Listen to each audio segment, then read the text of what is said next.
Initial thoughts on the Jose. Number one, it is beyond a shadow of a doubt the best Marshall that's not a Marshall I've ever had. Somebody said in one of the forums, at some point, all these other boutique amps, at some point they just don't sound like a Marshall anymore.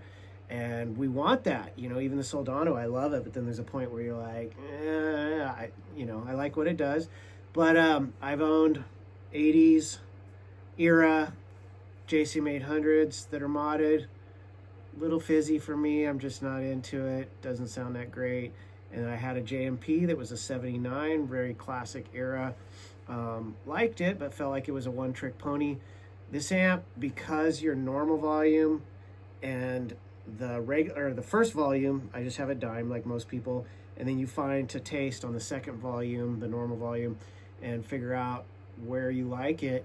And it brings in plenty of lows without making it too funky, too muddy or anything. The gain structure is just amazing. There's no fizz or sizzle. It's not too gainy, but I find myself bringing the gain back a little bit. You'll see a picture of that in the video toward the end. There's a still shot.